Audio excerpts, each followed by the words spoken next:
Hello, I'm Dr. William Ortiz. A tincture is made by dissolving a medicine or a plant in alcohol. Tinctures are generally prepared for sublingual use, that is, underneath your tongue. I have found, however, among many of my cannabis patients have been using tincture as an edible.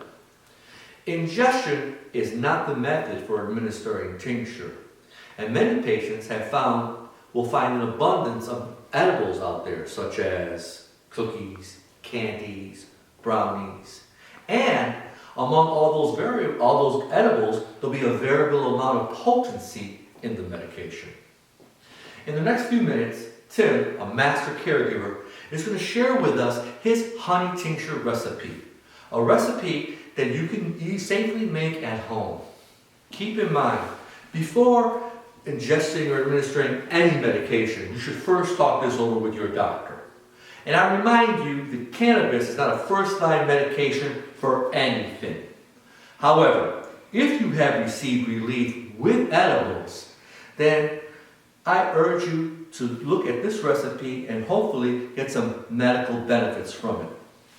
Before self-administering medical cannabis, you should know the CBD-THC ratio of your medication and understand that there are more than 100 cannabinoids in there, such as THC, delta-9 tetrahydrocannabinol. Remember that all edibles take up to 2 hours to affect you, and given the THC-CBD ratio, can last upwards in excess of 6 to 8 hours or longer. Now, I want you to pay attention to Tim, because he's got something to show us. Tim, thank you so much. Thank you, Dr. Ortiz. This is great. Good to see you again. Go to work, Tim. Show us how. Today we're going to show you guys how to make a honey tincture that I actually came up with through a process of trial and elimination on my own. Now we're going to start out with approximately 1 ounce of medical grade marijuana. Today we're going to be using just a trim. It's a sugar leaf trim, and it's a mixed trim of some of my strains. We're going to weigh you out 28 grams, which is 1 ounce. And so it's a weighed ounce as opposed to a cup? Ounce. Yes. Okay. An ounce of liquid, of course, doesn't look nothing like an ounce of dried processed cannabis. So first off, we're gonna... So you said it takes about an ounce, 28 grams? 28 grams, yep. We got a zero scale out, okay. And then we're gonna just weigh out 28 grams. And depending on what you want to use, I mean, you can use bud or trim, and whatever you're using is gonna give you a better quality if you're using a better quality. You always want a lot of CBD. Yes, yes. So if I can show them for the camera, this is 1 ounce of weighed cannabis. Yep. Okay. And now we're gonna pour that off into this container and set it on the side, because I've pre-ground a 1 ounce container just to speed up the process a little bit here. And we're gonna go back to that pre-ground stuff that we had from earlier. Look how fine that is. And if you find yourself with a stick or two in there, it's really not going to hurt it any, but you're more than welcome to pick them out. Set this off to the So side. you put it right in the cup there so Now, the next part of the... So I want them to see what it looks like in the cup. Whoa! It's almost like half the amount that you put in there after you grinded it. Once you've ground it up to get the right consistency, it's going to cut your volume by a lot, because the food processor is chopping it up. Now Tim, I noticed from the last video that you had a different consistency for making salad. Yes, Can you explain a little bit about this here you want a little bit coarser than the last time. When we made the salve, we ended up with a real powdery that? Okay, consistency. so you want more coarse for making... Because when you're using it with the oil product, you're straining it back out. This process here, we want a little bit coarser of a grade, because we're going to use a piece of cheesecloth to make ourselves a tea bag. A tea bag? So that the marijuana is not actually going to go in the honey, and you don't have to strain it back out later, because just imagine trying to strain cannabis out of that honey. As thick as it's sticky as it is. Okay.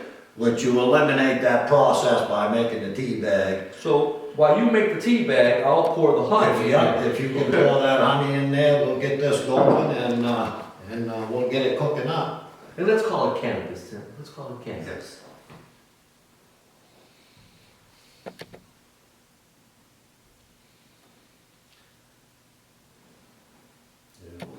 You're using about 80 ounces, so it's about 80 ounces of honey to 1 ounce of cannabis? Yep.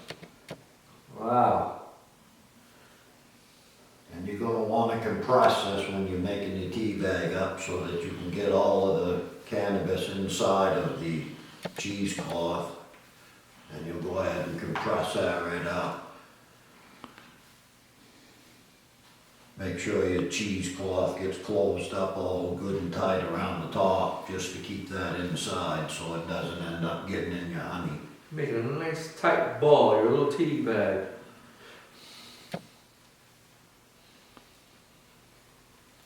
Now we're gonna take a piece of the little nylon thread that I pre-cut, and we're just gonna tie this up on the top so that it holds the cannabis inside of the tea bag that we're making.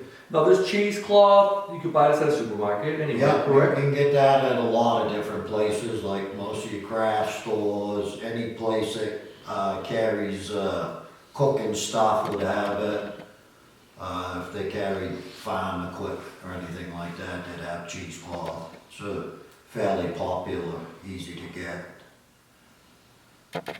And you're gonna wanna make sure you tie this bag up good, because like I said, if you get any of the medical cannabis in your honey, it's It real gets loose, hard you'll to never be get able to extract it. You'll never be able to get it back out. And because it's coarse, it's not gonna come out of the cheesecloth, it'll stay right there. Right, exactly. It doesn't come out through the pores in the cheesecloth.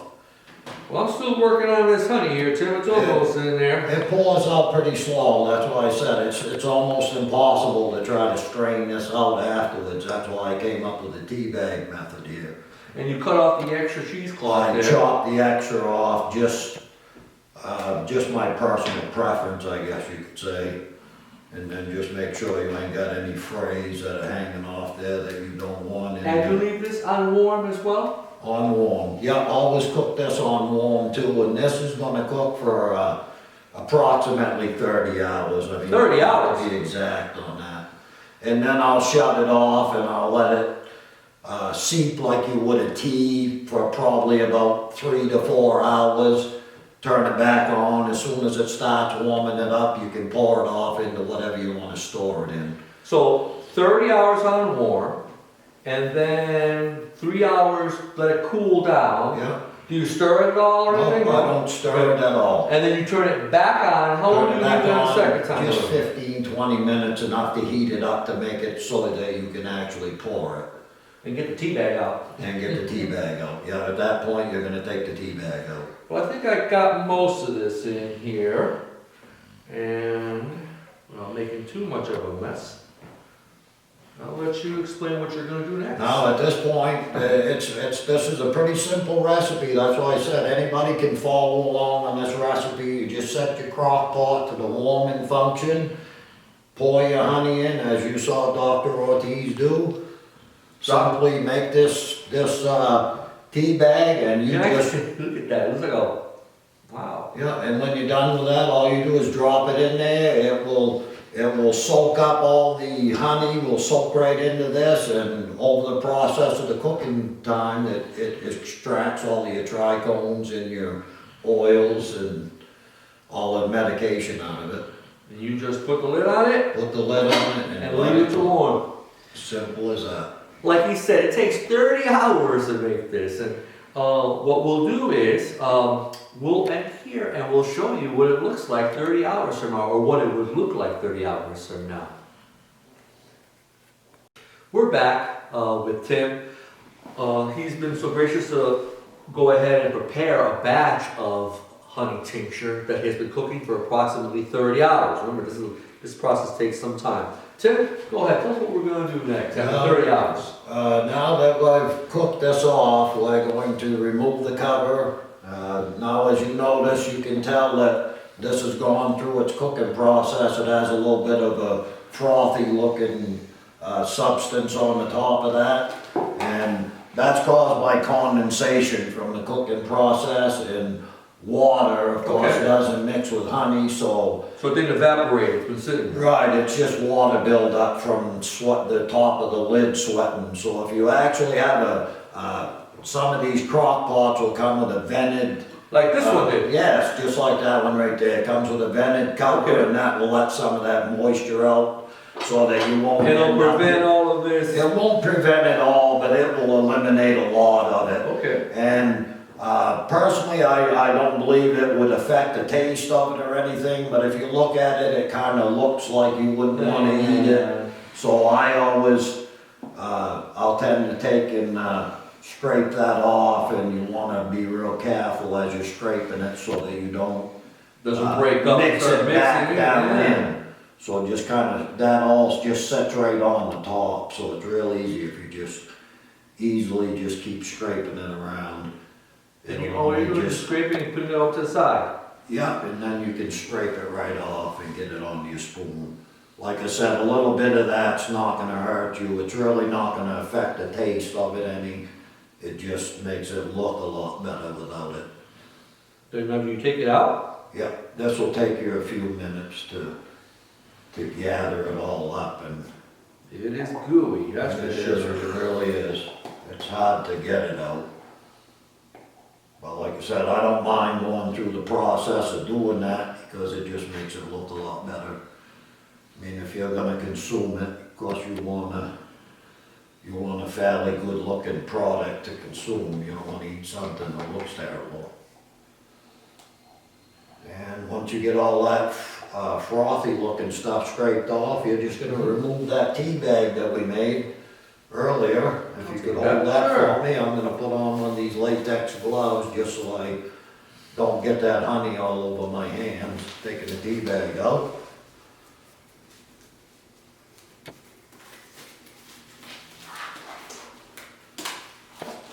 Yeah, we'll go ahead and wrestle that out of there. But sometimes this can be a little bit of a job. Now, if you want, you can go ahead and scrape that off, and you'll get a bunch more of that off in there as you.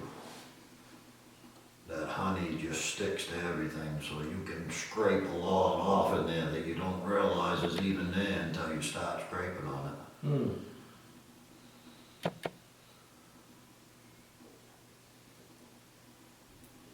And there you go, there's your tea bag that we made earlier. Just a matter of getting rid of it without making any bigger of a mess than you got to.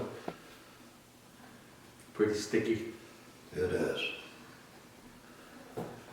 And So now what's the next step? Then? What do you do? now we're gonna pour it off into your storage containers. Personally, myself, I usually will pour it back into the honey container that you already took it out of. Mhm. It makes a really good storage container, and And then from there, you take from there, you can pour it off Alright. into your serving containers, but today we're just gonna pour you out a couple in serving containers rather than put it in the back in the bottle, just to show you, what it looks like when it's all finished product here.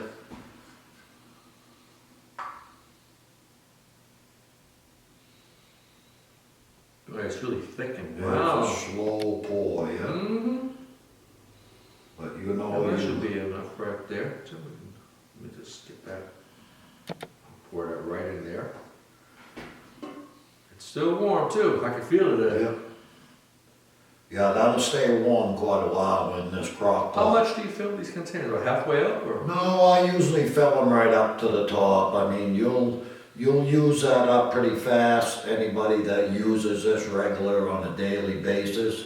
And you'll find with this, a little bit might be a big dose for somebody that's never done it before. Okay. So you want to always start out with a small dose and increase, because once you've taken it, you can't not take it. Like that little bit on my finger right there is more than enough for somebody that doesn't do it every day to get Officially medicated. with- medicated with- from. okay. Yes, exactly. Let me set this off to the side.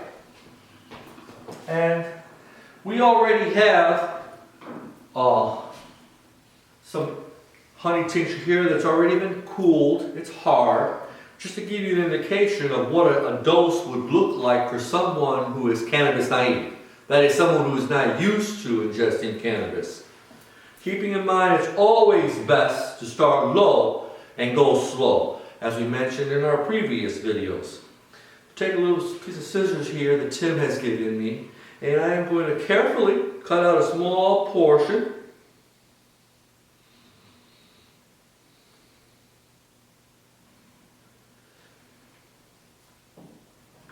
That should be weighed when you first try to titrate your medication.